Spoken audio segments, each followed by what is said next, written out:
Hi, my name is Judith Carter. I am 28 years old. After many years living and working in New York, I returned to Boston for the family winter party. The old familiar house was lit up, the long dining table covered with a white cloth and laid out with roast chicken, mashed potatoes, and glasses of sparkling wine. Relatives gathered in full, the atmosphere lively but heavy for me. From childhood to adulthood, my parents never stopped comparing me to my sister, Sophia Carter, who is 30 and who they always call their pride. In my parents' eyes, Sophia is the shining gem, and I am just a faded shadow. Just as I lifted my glass to my lips, my mother suddenly leaned in, her voice sharp. "Stop embarrassing us, Judith. Learn from your sister." I took a deep breath, set my glass down, and calmly replied, "Then let her cover the rent." My words fell on the dinner table like a shard of ice. No one laughed anymore. Sophia turned to look at me, her lips trembling. "What rent, Dad? This house was paid for by Mom and Dad already, right?" And in that moment, the room sank into a cold silence, as if something was about to be revealed. Have you ever been compared by your parents to your siblings and felt that your self-worth was denied? Share your thoughts and tell me where you are watching from before we dive deeper into the story. From the moment Sophia's doubtful voice rang out at that dinner, childhood memories replayed in my mind like an old film. I still remember clearly what it felt like to grow up in a home where love was never distributed equally. I was always the second child, not by birth order but by the way my parents assigned my place in their hearts. Sophia, my sister who is 2 years older, had always been regarded as the family's jewel.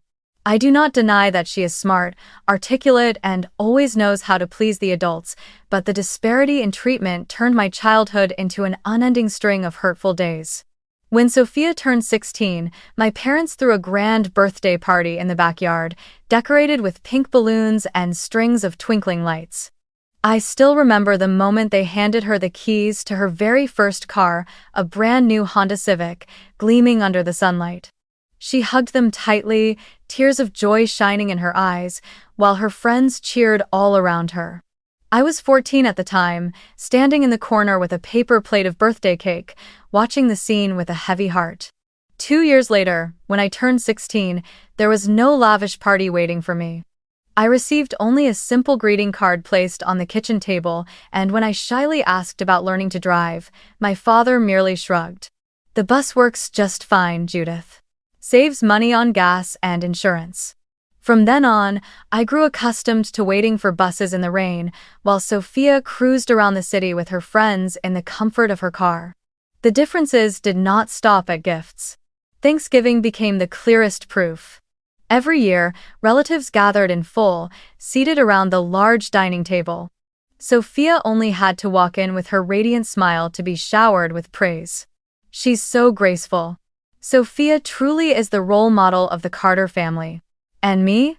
I was the one who had to wake up early with my mother to prepare the turkey, peel the potatoes, set the table, and after the guests left, it was me who stood at the sink scrubbing piles of dirty dishes stacked high. I worked tirelessly, but hardly anyone noticed. I remember once sitting quietly in the living room, my hands still red from washing dishes, while my mother proudly told relatives about Sophia's academic achievements. In that moment, the feeling of being forgotten seeped into my heart, making me wonder if I truly belonged in this family at all. I am not lazy or useless. On the contrary, I love literature and I study diligently. Ever since high school, I had dreamed of getting into Columbia University, of living in bustling New York City, and pursuing a career shaped by words. I applied, wrote my essays, and when I received my acceptance letter, I cried tears of joy. But that happiness did not last long. My father took the letter, looked at me, and sighed. "Columbia is too expensive, Judith. Don't entertain unrealistic dreams. You should choose a cheaper public school to save money. Sophia will be doing an MBA at Stanford. We need to focus on her." In that moment, I was stunned. I had done everything to reach that dream, yet because of Sophia, my parents were willing to take it away from me. I ended up enrolling in a small in-state college with much lower tuition, which meant abandoning the opportunity I had longed for. Meanwhile, Sophia was sent to California. My parents did not hesitate to pay Stanford's enormous tuition and even bought her a small apartment near campus for convenience. I remember long nights in the shabby dorm, listening to the wind whistle through the window, trying to reread the poems I loved and telling myself that one day I would escape the shadow they had cast over me. Favoritism did not just show itself in the big decisions, it seeped into the smallest details. When Sophia came home to visit, my parents always threw a celebration, inviting friends and relatives to boast about her. When I returned, it was usually just a simple dinner with a reminder. Remember to save face for the family. Don't say things that might make people laugh at us. I became used to the comparing glances, used to being told to stay quiet whenever Sophia spoke, and even used to swallowing back my tears so no one would see my weakness. But that did not mean I accepted my fate. Those injustices lit a quiet fire inside me. I began to realize that if I did not stand up for myself, no one in the family would ever give me a chance. Those childhood memories, full of cuts and bruises, shaped who I am today, resilient, independent, and ready to counter their contempt with silent success. I still remember one winter night at 18, riding the bus home after a late shift at the bookstore. Outside, snow fell thick, and my hands trembled inside thin gloves. Across the city, Sophia was likely partying with her friends, driving the car I was never allowed to touch. I leaned my forehead against the frozen window and silently promised myself, one day I will build my own path. I will not need my parents' favoritism, nor will I measure myself against my sister. And that promise took root deep within me, following me through the years that came after. After graduation, I decided to leave Boston for New York.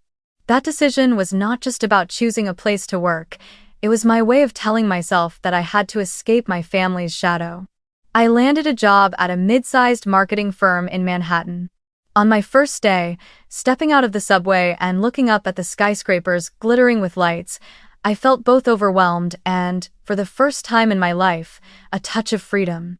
I knew the road ahead would be full of obstacles, but at least it was a road I had chosen for myself, not one my parents had drawn for me in comparison to my sister. Life in New York was harsher than I had imagined. I rented a small apartment in Queens, barely over 200 square feet, with peeling walls and an old window that creaked every time the wind blew. Each morning, I crammed into a packed subway train, clutching a cheap cup of coffee bought hastily from a convenience store. By day, I worked in the office from 9 to 6, but rarely left on time. Advertising campaigns, presentations, endless meetings, all of it kept me at my desk long after dark. I often stayed until late at night, adjusting slides under the dim yellow glow of my lamp. On some nights, I returned home close to midnight, my stomach aching with hunger, and could only manage to cook a packet of instant noodles, eating as I stared at the stack of unpaid bills piled up on the table. But slowly, I began to prove myself. A campaign I proposed unexpectedly brought in a major client for the company, drawing the attention of my superiors. I will never forget the feeling of being praised in a meeting for the first time, not as Judith, the daughter of the Carter family, but as Judith, the one who saved this contract. The words were simple, but to me, they were a piece of the self-respect that my family had eroded for so many years. During that time, I met Veronica.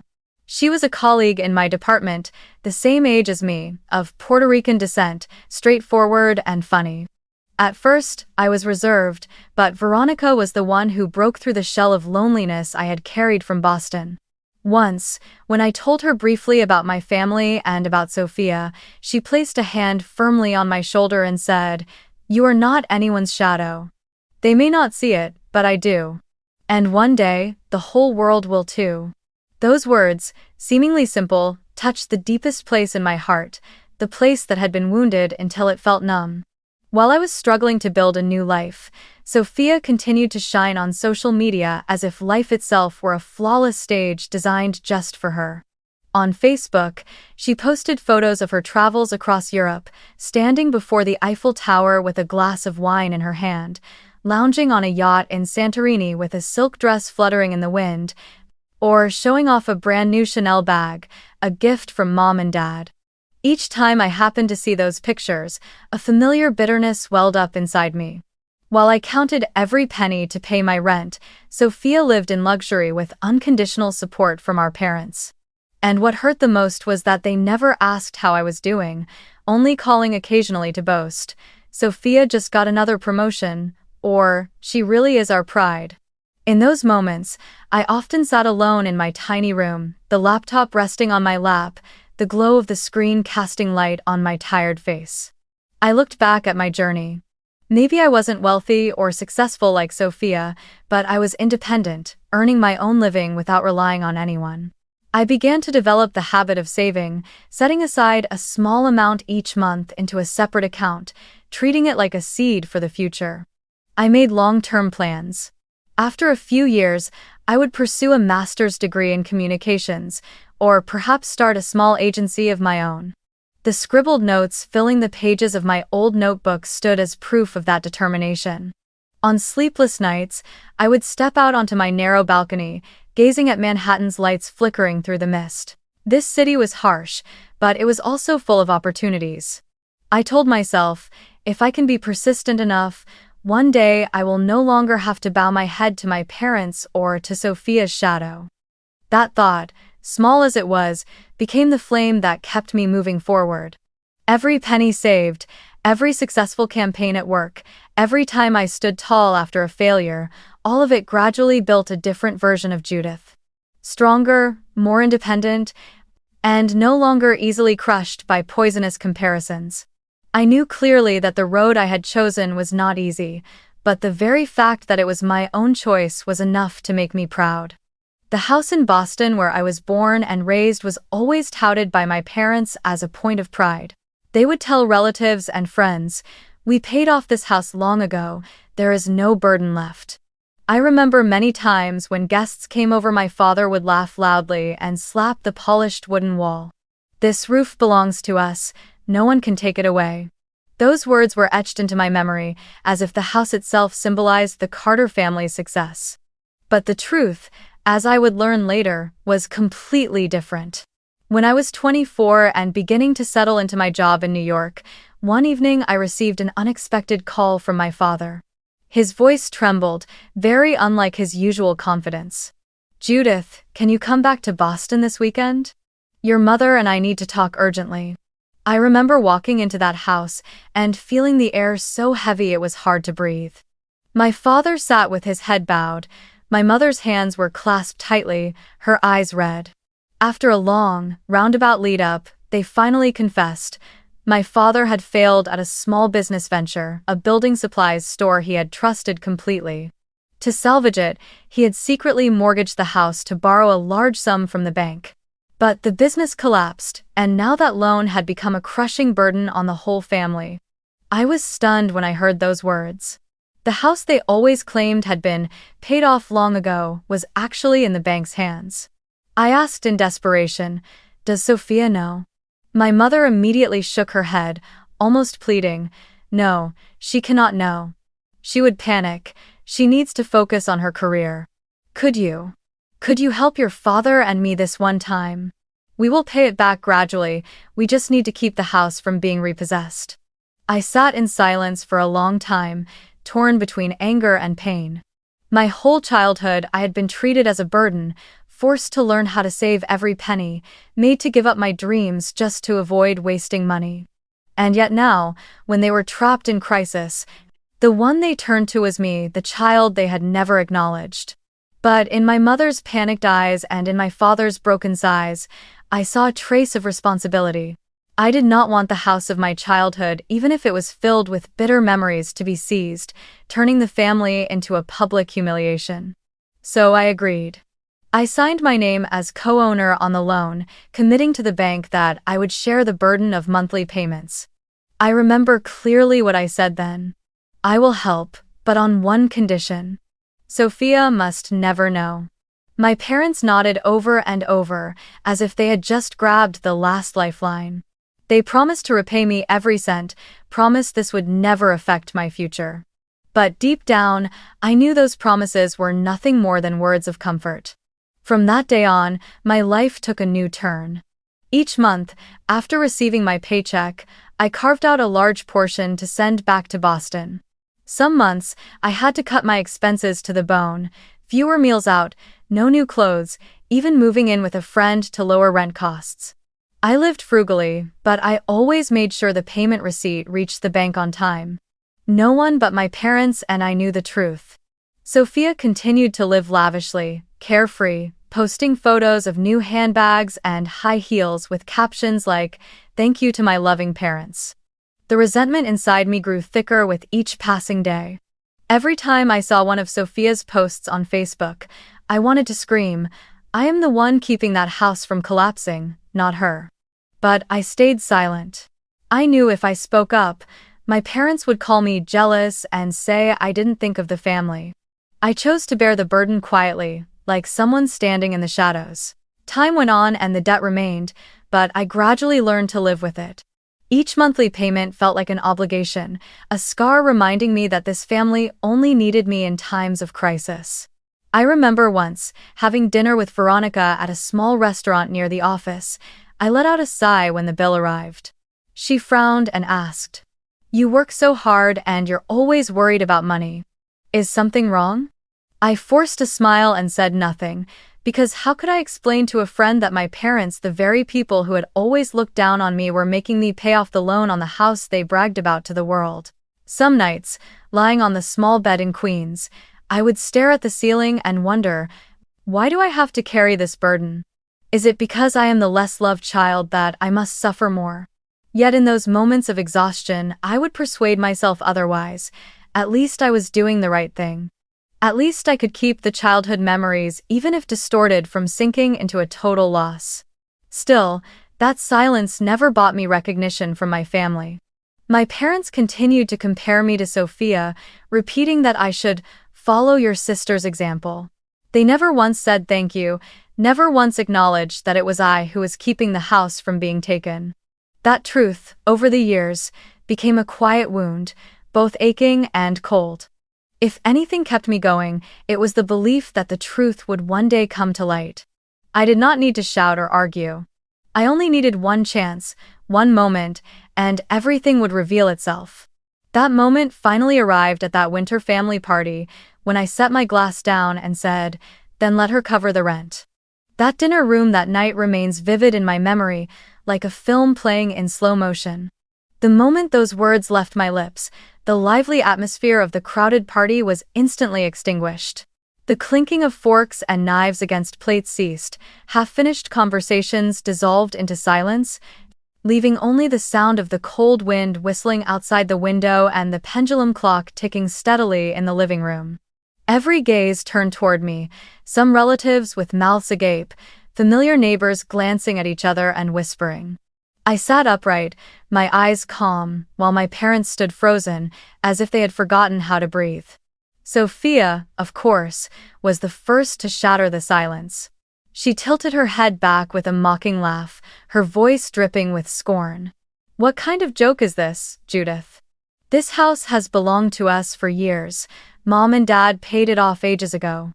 Stop making a fool of yourself in front of everyone." Her words echoed through the room like a knife cutting deeper into the contempt I had endured for so many years. I looked straight at her, not answering right away, but slowly pulling a thick folder from my handbag. When I placed it on the table, the soft but resounding thud caught everyone's attention. I opened the stack of papers, sliding out each monthly receipt, stamped with the bank's electronic signature. "These are the payments I have made, month after month, for the past 4 years. I said clearly, each word falling onto the cold table like a weight. Guests leaned in, some straining to see.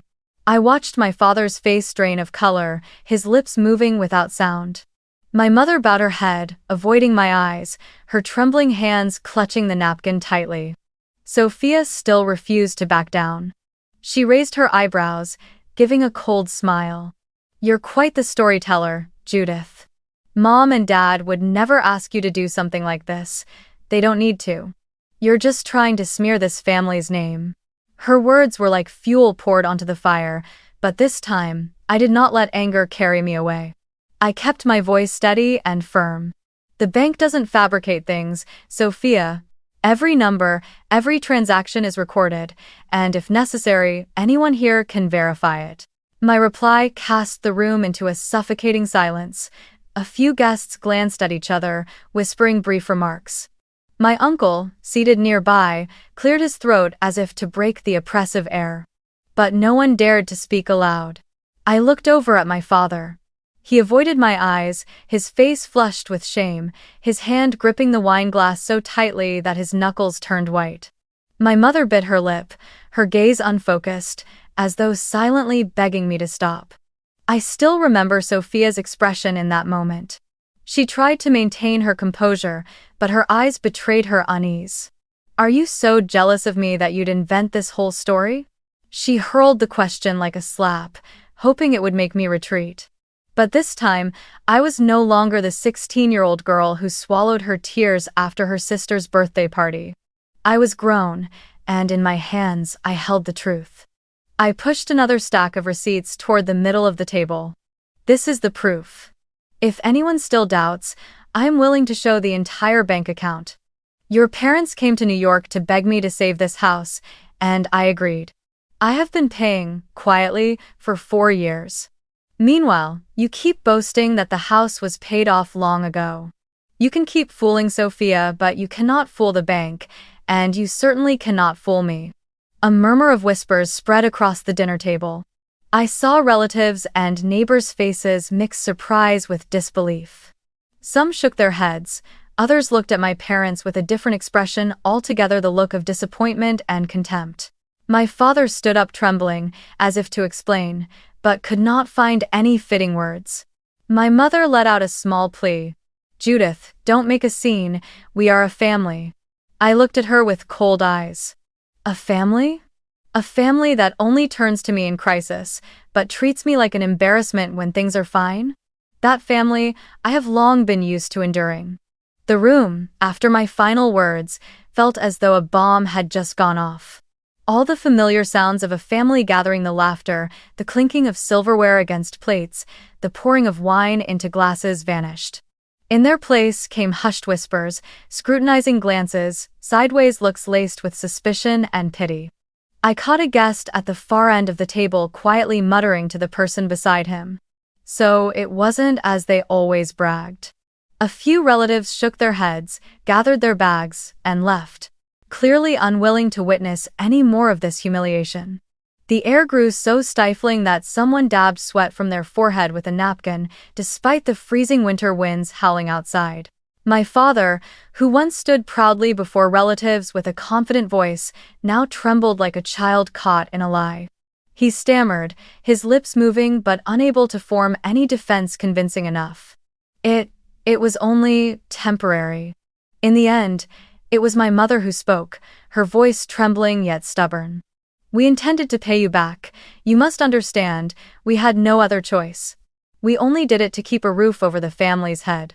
The excuse sounded feeble, as if even she did not believe the words coming out of her own mouth. Sophia, who until then had sat frozen in place, suddenly shot to her feet, her face flushed with fury. "What do you want, Judith?" Her shrill voice rang through the room. "Do you want to humiliate me in front of the whole family, in front of our friends? Are you so jealous of me that you staged this little drama? Everything you're saying, it's just to make me a laughingstock."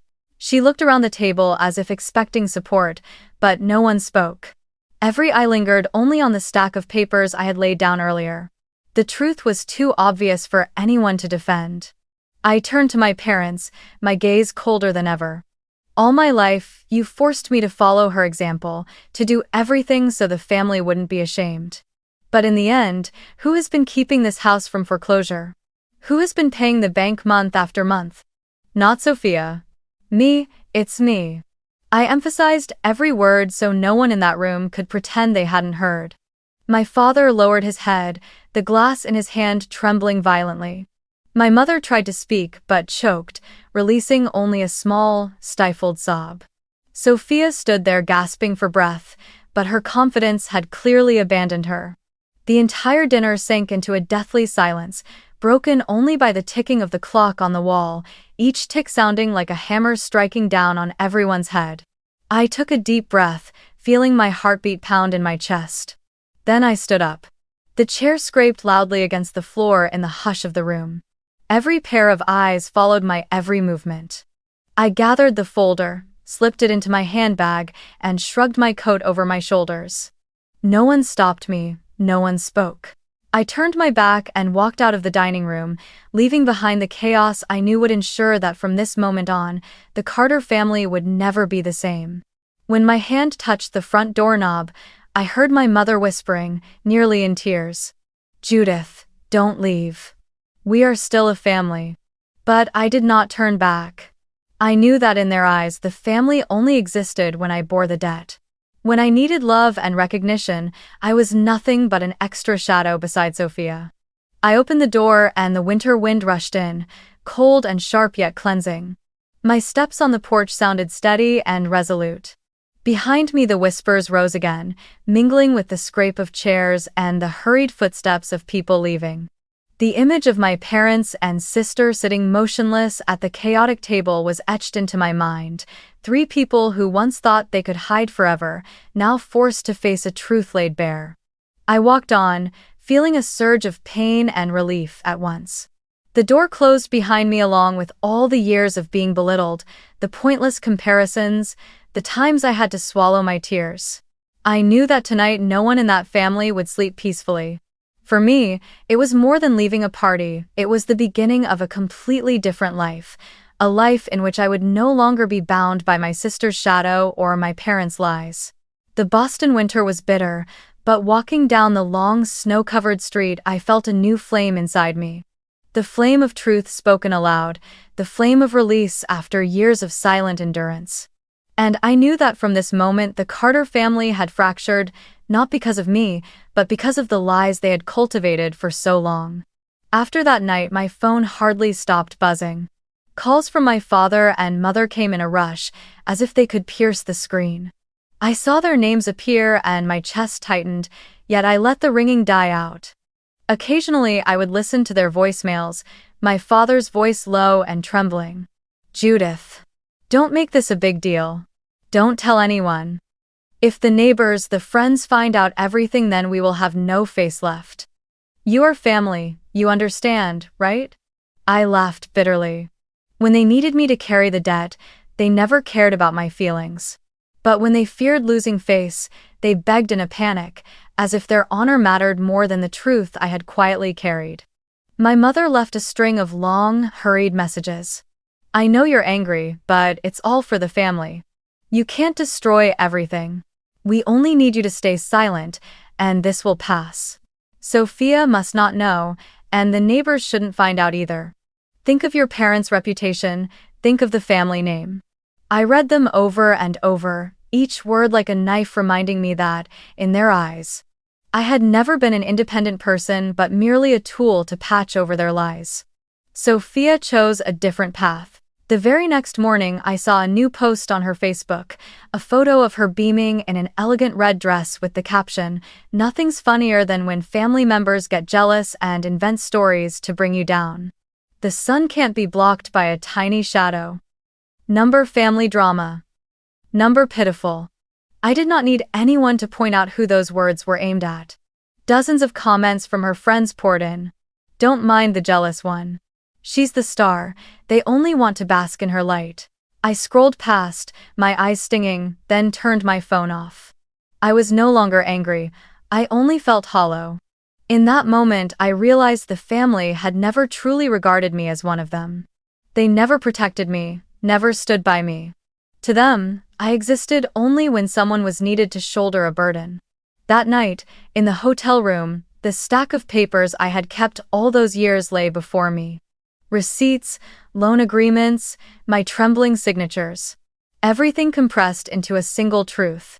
I had bound myself to the Boston house like an invisible chain, and if I truly wanted freedom, I would have to break it. The next day, I met with a lawyer, a middle-aged man who had previously done legal work for my company. He listened as I explained everything, then nodded. "You have every right to withdraw, Judith. Your ownership share isn't large, but you have paid more than that. If you hand it back to the bank, they will deal with your parents directly. From that point on, you will have no legal responsibility." He paused, peering at me over his thick glasses. "But you must be certain. This is a final decision, you cannot turn back." I was silent for a few seconds, thinking of nights waiting at the bus stop in the rain, of Sophia's birthday party with the new car, of my parents telling me to give up Colombia because it wasn't worth the investment. I thought of the contempt in their eyes when they compared me to her, and of the pleading messages asking me to think of the family's honor instead of myself. The answer inside me was clearer than ever. I looked up. "I'm certain, from now on, they must pay for it themselves. I am no longer involved." The signing process took place that afternoon. I laid my pen across each page, feeling as if I were removing a shackle. When it was done, the lawyer looked at me and said softly, "You have just returned the burden. Sometimes that is the only way to survive." I nodded, feeling a rush in my chest that was equal parts relief and bitterness. In that moment, for the first time in my life, I felt truly free. No more debt forcing me to sacrifice, no more house dragging me back, no more hollow pleas binding me to an endless cycle. I knew my decision would send my parents and Sophia into panic, would throw them into real chaos. But for me, that no longer mattered. I had faced the truth, and at last, I had chosen myself. When I firmly removed my name from the loan, the real earthquake began for the Carter family. Just 2 weeks later, the bank sent an official warning to the Boston address. If the payments were not kept up regularly, the house would be marked for foreclosure. That night, I received another call from my father. I answered this time, only to be direct. His voice was urgent. "Judith, what have you done? The bank just contacted me. You pulled your name out? Do you realize what this means? They will—" I cut him off, my tone calm but resolute.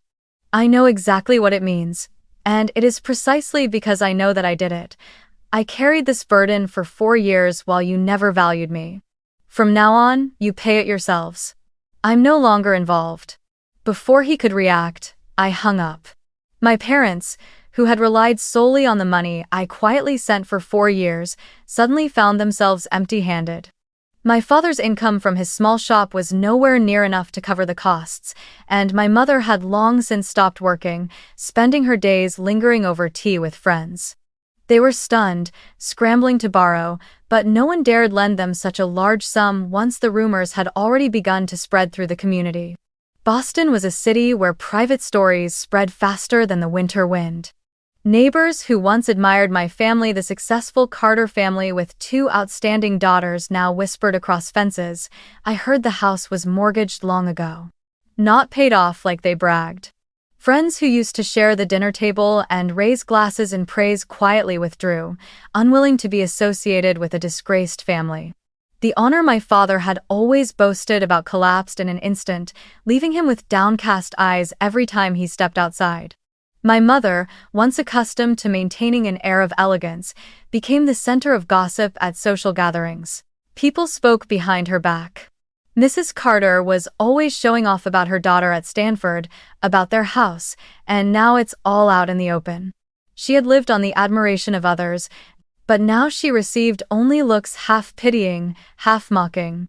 I was told that one time, while she sat in her usual cafe, a group of women walked in. For a few seconds they went quiet, then changed tables to avoid sitting near her. Never before had society turned its back on her so clearly. Sophia bore the harshest blow. After the dinner party, the truth spread even to the fashion company where she worked. At first, she tried to keep up her rising star image, continuing to post photos flaunting a lavish lifestyle. But her coworkers began to look at her differently.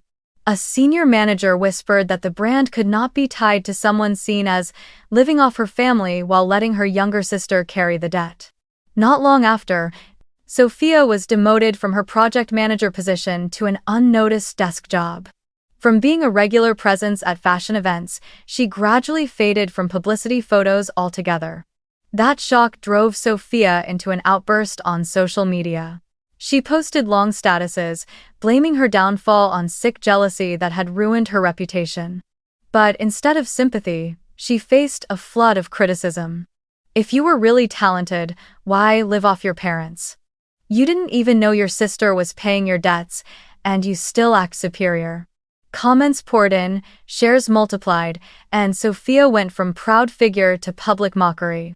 Meanwhile, the Boston house became the center of gossip. People passing by pointed and whispered, "That's the Carter house, about to be taken by the bank." One day, a local newspaper even printed a small notice in the real estate section listing homes under foreclosure, warning my parents' address was there. For a community that once praised them, it was nothing less than a slap in the face. The Carter family, once held up as an example of success, was now cited as a warning to others. Don't end up like them, always bragging until everything collapses. I wasn't there, I didn't witness it directly, but the stories I heard were enough to picture the scene. Once, Veronica sent me a message with a screenshot. Sophia had been blocked by a colleague on LinkedIn after she tried to send a connection request. Under the image, Veronica had written, "See, the world is small. The truth never stays hidden." I looked at the picture, not smiling, not gloating, only feeling a chill. I didn't need to do anything, didn't need to push them down.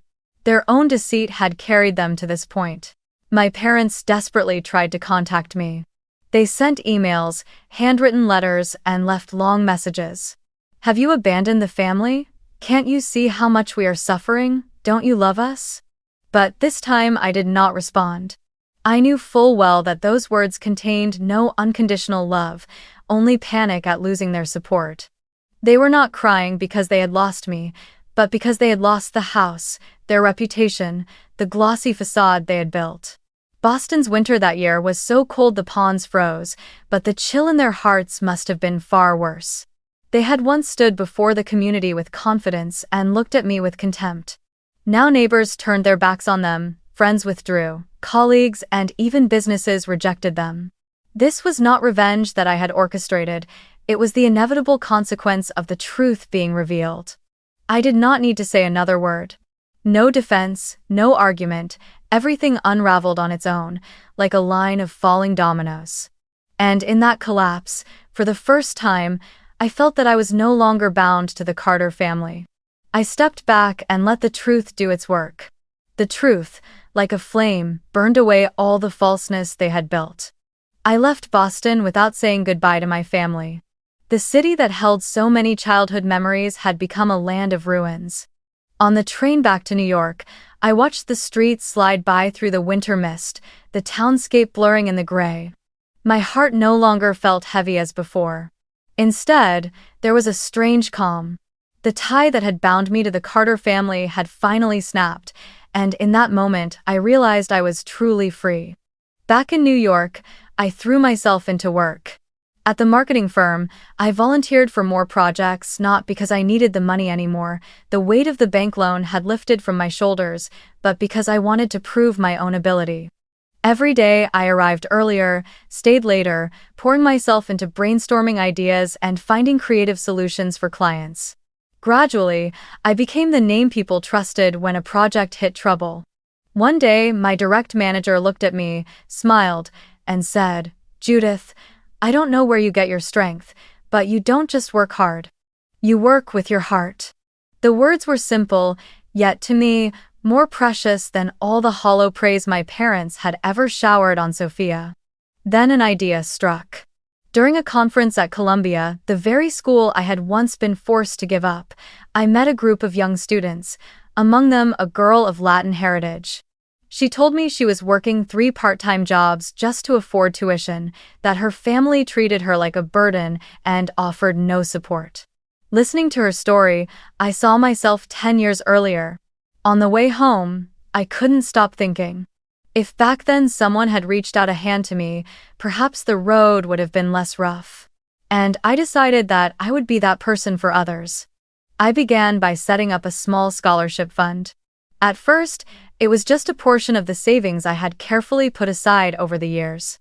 I named it Second Chance.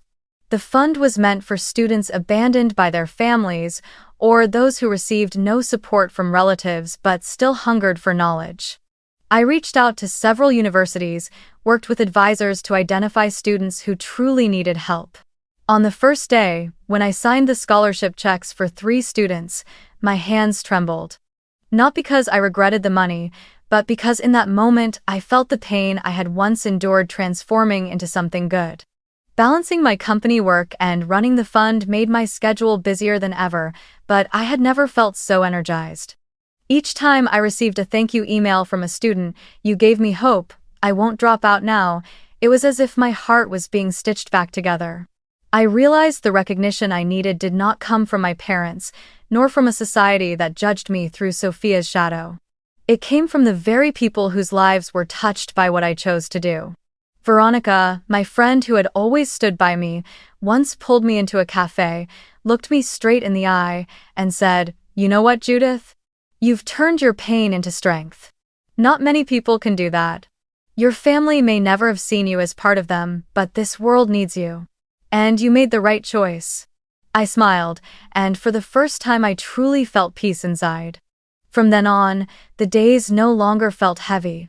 I no longer stayed up at night rereading Sophia's mocking messages, no longer replayed in my mind my parents' cutting remarks. Instead, I spent evenings working on scholarship plans, on creative projects I loved, on gatherings with friends that made me feel like myself. Little by little, I realized there was no hatred left in me. Only a calm remained, like the still surface of a lake after a storm. One evening, while walking along the East River, the wind tossing my hair, I suddenly thought, if my parents had accepted me back then, would I have become this person? Perhaps not. Without the injustices, I would never have learned how to stand tall. Without the wounds, I would never have understood the value of healing. And without the years of being dismissed, I might never have discovered the quiet joy of helping someone else finally be seen. I looked up at the city lights, knowing in my heart that I had entered a new chapter.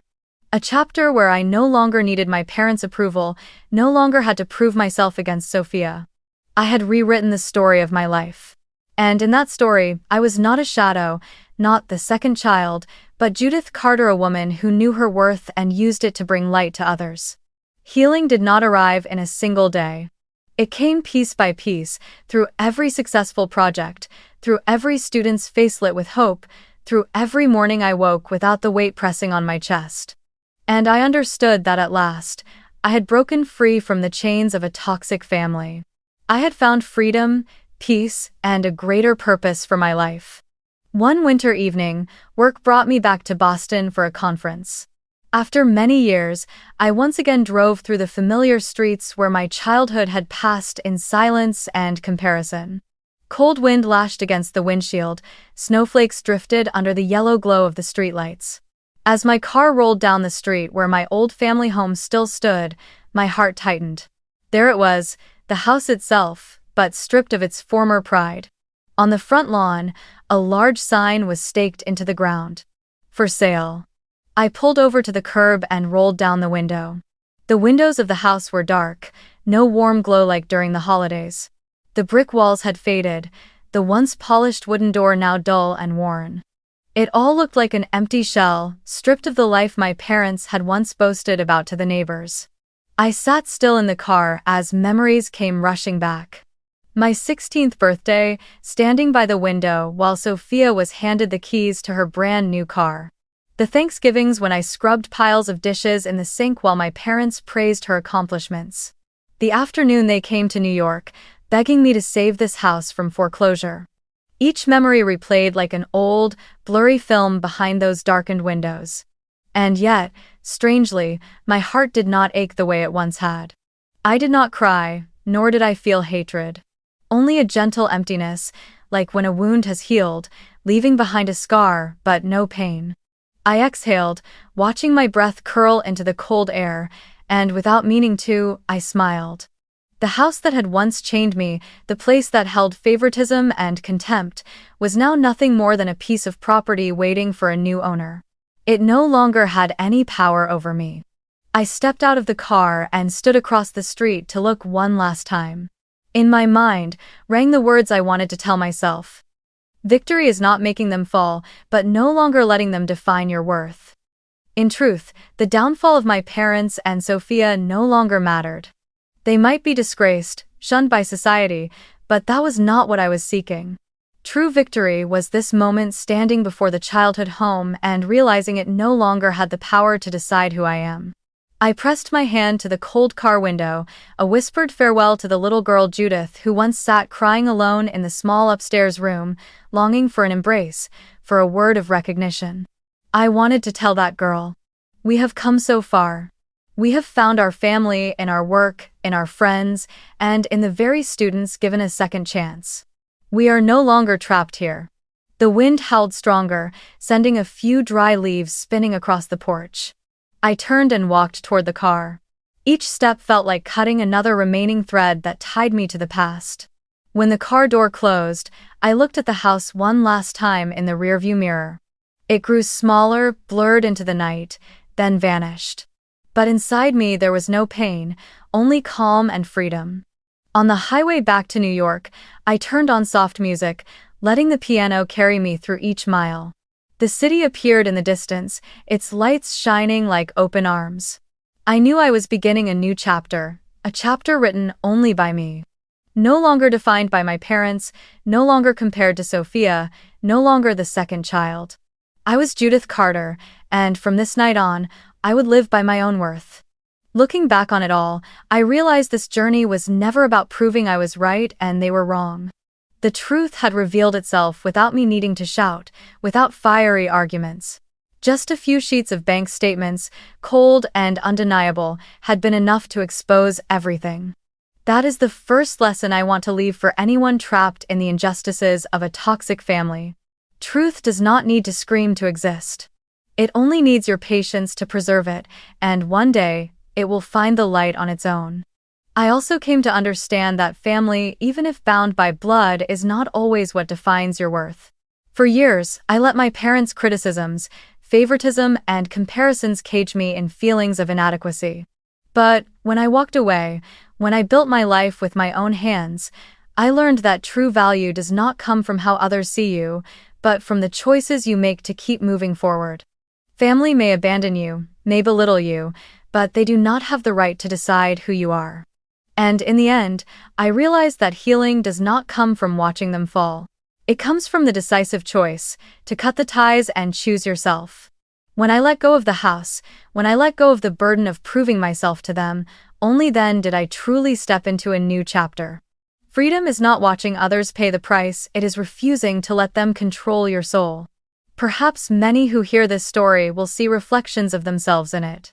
Maybe you were compared to your siblings, maybe you were called the problem child, maybe you sacrificed your dreams for someone else. And maybe you have carried that wound for years, unseen by anyone. But remember this. You are not anyone's shadow. You are not the cheap definition your family pinned on you. Your value lies in the choices you make for yourself to stand up, to keep moving forward, to love yourself. If you are living in that reality now, believe me, you are not alone. I was once where you are, and I found freedom by letting go. One day, you too will smile as I did, when you look back at what once hurt you and realize, true victory was never about making someone fall, it was about no longer letting them define your worth. And that is the final story I want to leave behind, a reminder to anyone listening.